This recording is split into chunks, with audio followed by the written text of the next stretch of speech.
Shalom, salam dalam kasih dan damai sejahtera dalam Tuhan kita Yesus Kristus.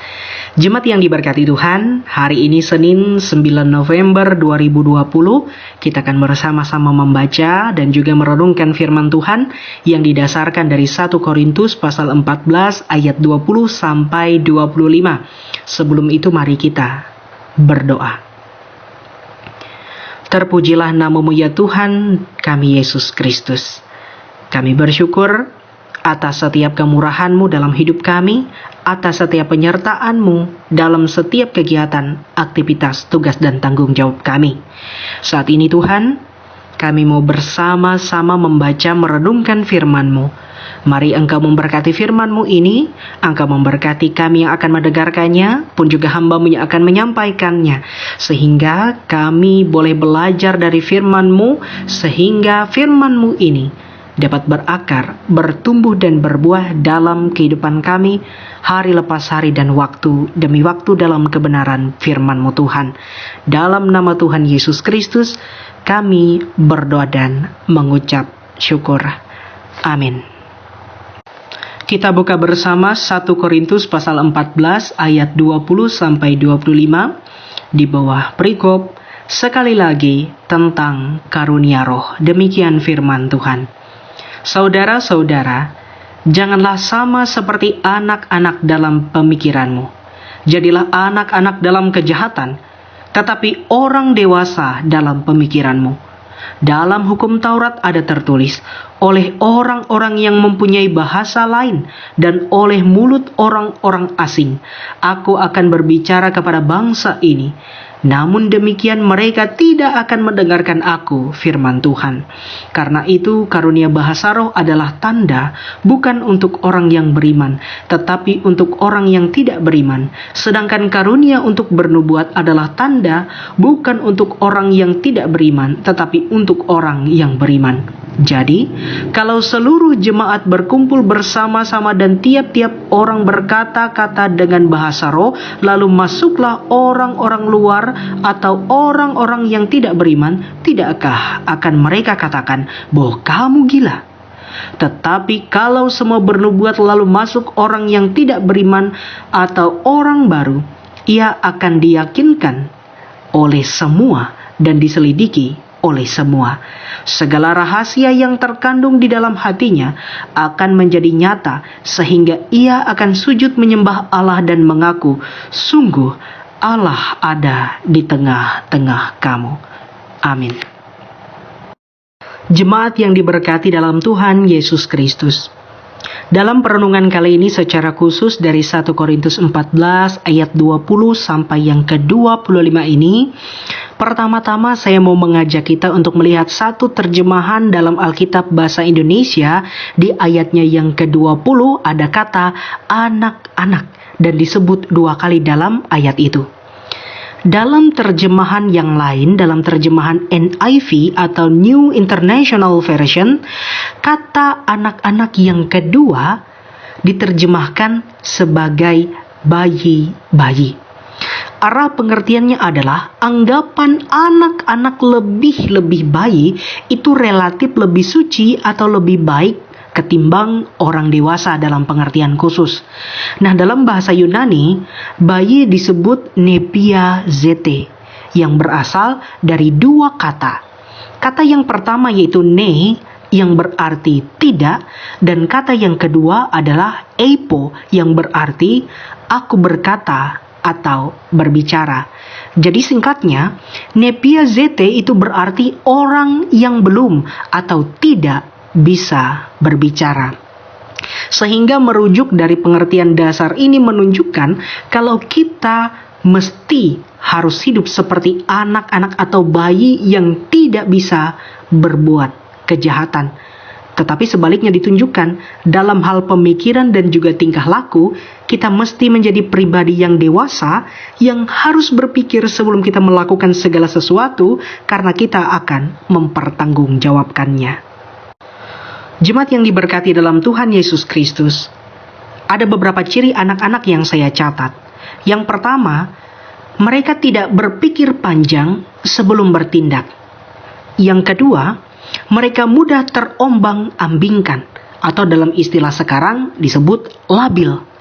Yang ketiga, mereka mengutamakan hal-hal spektakuler yang membuat hati mereka senang. Nah, saudara, pernahkah kita berpikir kenapa orang Kristen seringkali disebut sebagai murid? Alasannya adalah seorang murid itu selalu ingin dan punya kewajiban untuk belajar. Nah, seperti pepatah, long life education, belajar sepanjang masa. Bukan hanya belajar yang formal, yang hanya duduk di bangku sekolah, tetapi juga yang informal, yaitu seperti belajar dari kehidupan kita saat ini. Nah, saudara, berbicara tentang belajar, dalam konteks 1 Korintus pasal 14 ini, hal yang sangat ditonjolkan adalah mengenai mujizat dan juga bahasa roh, yang merupakan hal yang spektakuler dan dianggap sebagai hal yang hebat. Tetapi justru pada bagian yang hebat inilah dijelaskan, orang yang mengagung-agungkan atau mengutamakan hal-hal spektakuler dikatakan sebagai anak-anak. Lalu, bagaimanakah supaya dikatakan menjadi dewasa?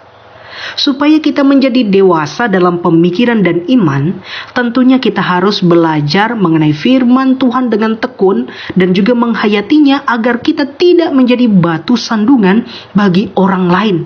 Karena itu kita harus mulai memahami dari pengajaran yang sederhana dan juga bahkan bagian pengajaran yang masuk dalam kategori makanan yang keras. Bisa dibandingkan dalam 1 Korintus pasal 3 ayat 1-2 dan Ibrani pasal 5 ayat 11-14. Tapi satu hal yang pasti adalah semua itu tidak terjadi secara instan. Semua itu perlu proses. Jemaat yang diberkati dalam Tuhan kita Yesus Kristus, semua orang punya talenta dan karunia masing-masing, sehingga jangan menyamaratakan standar dan pemahaman kita kepada orang lain. Sebab kita tidaklah sama, baik dalam pemikiran, mencerna ajaran, atau bahkan karunia yang ada pada diri kita. Karena itu, sebagai contoh, bisa saja saya ini tidak mempunyai karunia untuk berbahasa roh, tetapi saudara bisa. Nah, itu jangan membuat menjadi patokan atau indikator bahwa orang yang tidak bisa melakukan bahasa roh atau karunia-karunia yang lain dihakimi atau diklaim sebagai orang yang tidak beriman. Jelas, itu merupakan hal yang keliru.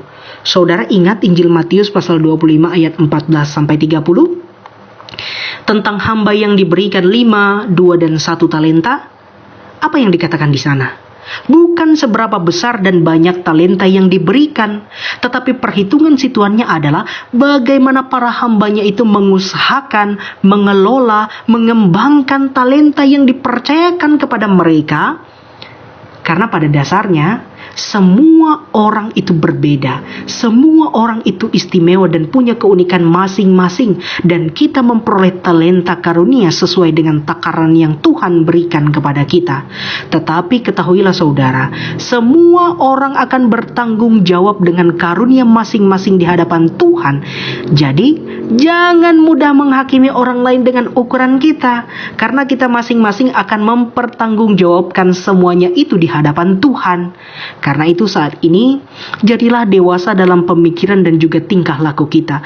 Belajarlah menghargai orang lain dalam kelebihan dan kekurangan orang lain, baik yang mempunyai berbagai macam karunia atau yang sedikit karunia. Tetapi ingat akan satu hal seperti dalam Injil Matius pasal 7 ayat yang ke-21. Bukan setiap orang yang berseru Tuhan, Tuhan akan masuk kerajaan sorga, melainkan dia yang melakukan kehendak Bapakku yang di sorga. Selamat bertumbuh menjadi dewasa, selamat memperhatikan saudara-saudari kita. Tuhan Yesus memberkati. Mari kita berdoa. Tuhan kami dalam Yesus Kristus, kami bersyukur karena kami boleh bersama-sama merenungkan firman-Mu. Biarlah kiranya melalui firman-Mu ini, kami diberikan hikmat dan pengertian, agar setiap kebenaran yang boleh kami dengarkan dapat kami wujud nyatakan dalam kehidupan kami.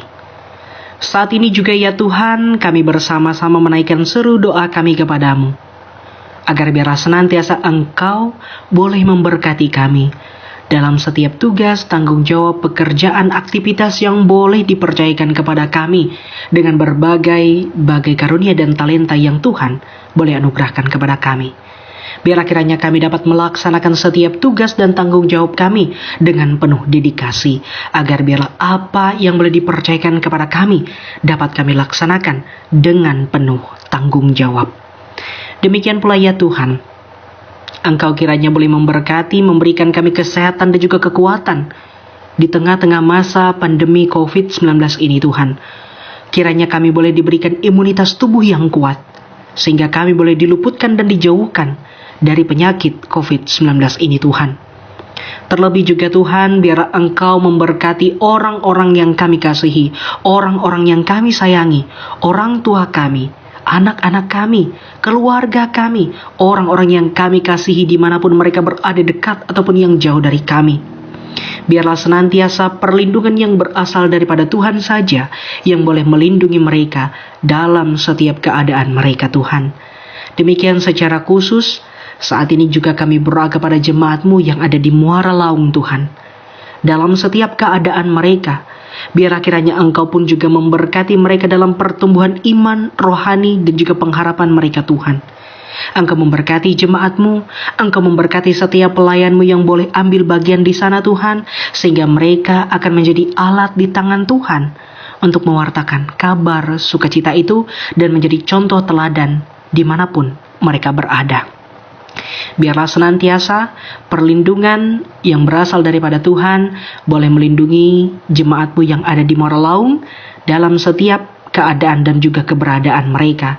Kami percaya Tuhan melihat setiap pergumulan mereka. Tuhan juga melihat bagaimana kesulitan yang ada. Tetapi kami percaya pula ya Tuhan, Engkau senantiasa punya rancangan tersendiri yang kami manusia tidak bisa pahami. Karena itu ya Tuhan, kami menyerahkan setiap seru dan doa kami dalam tangan pengasihan Tuhan saja. Apa yang tidak bisa kami katakan, Tuhan tahu yang terbaik. Karena rancangan Tuhan adalah rancangan damai sejahtera dalam hidup kami. Dalam nama Tuhan Yesus Kristus, kami berdoa dan mengucap syukur. Bapa kami yang di sorga, dikuduskanlah namamu, datanglah kerajaan-Mu, jadilah kehendak-Mu di bumi seperti di sorga. Berikanlah kami pada hari ini makanan kami yang secukupnya, dan ampunilah kami akan kesalahan kami, seperti kami juga mengampuni orang yang bersalah kepada kami. Dan janganlah membawa kami ke dalam pencobaan, tetapi lepaskanlah kami daripada yang jahat, karena Engkaulah yang empunya kerajaan dan kuasa dan kemuliaan sampai selama-lamanya. Amin. Salam sehat, Tuhan Yesus memberkati. Tuhan memberkati engkau dan melindungi engkau. Tuhan menyinari engkau dengan wajah-Nya dan memberi engkau kasih karunia. Tuhan menghadapkan wajah-Nya kepadamu dan memberi engkau damai sejahtera.